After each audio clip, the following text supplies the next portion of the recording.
Okay, sirang signal light switch. Ayusin natin. Kuha tayo ng toolbox. Baklasin nyo lang tong screw na to, left and right. Tapos pinakagilid sa kaliwa. And then pinakagilid sa kanan. Sa ilalim sa kaliwa. Ganon din sa kanan. Tanggalin nyo talaga yung screw at saka yung pinaka-center nito. Saka yung sa pinakagilid sa neck. Kaliwat kanan din. Okay, tatanggalin lang natin tong pinaka-cover sa taas. Kapag natanggal na to yung cover nito, kaliwat kanan, may makikita din tayong screw ulit na nakatago sa loob. Yan, tanggal ko na. Yan yung screw na sinasabi ko, kaliwat kanan. So, tatanggalin din natin to.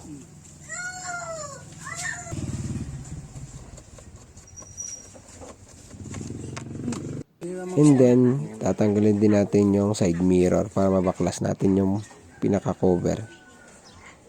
Magpapalit lang tayo ng switch pero ang dami nating binaklas. Ganyan talaga. Ganyan yung pagkakadesenyo sa kanya eh. Kailangan baklasin mo talaga to and then tanggalin mo yung connector. Medyo mahirap siyang tanggalin. Kailangan mo lang pisilin yung pinakalaking tab niya. Kapag na ano mo na, may makikita may screw ulit kaliwat kanan sa loob. Magpapalit lang tayo ng switch pero ang dami nating kailangan baklasin. Huwag kayong matakot pero mag-ingat lang kayo dyan sa mga flarings kasi minsan marupok na.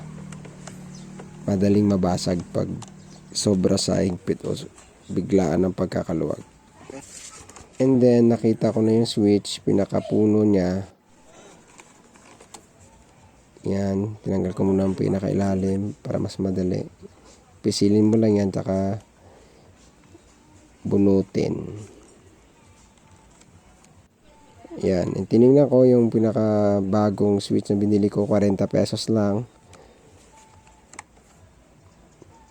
Parehas talaga sila and then kailangan ko lang tanggalin yung luma. Pinisil ko yun sa loob tapos hinatak ko sa harap. And then nakuha ko na yung pinakaluma. Tinesting ko muna. Make sure na tama yung orientation. Baka kasi kanan at kaliwa. Baka pag nag-signal ka, nagkamali ka dito. Pag nag-signal ka kaliwa, kanan pala yung nailaw. Tama yung orientation. Tinesting ko na rin. Yan, kanan at saka kaliwa. Gumagana naman at yun. Finalize natin. Sinalpa ko na. Kasi naglalak kasi yan. And then as this assemble ulit. Binilisan ko na yung video kasi ganun din naman. Pares din. Reverse lang siya ng anong ginawa natin. Yan lang po ang pagbabalik ng flarings sa harap. Cowling mask niya. And then yan. Balik ko yung side mirror. And then tinesting ko na siya. Yan ang pinaka-itsura niya ngayon. And testing ko yung ilaw niya para akong timang dyan.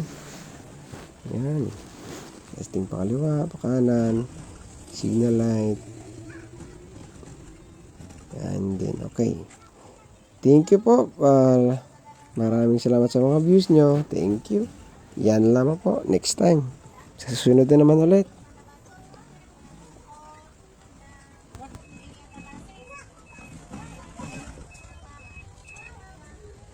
Pangalan ko dapat yun.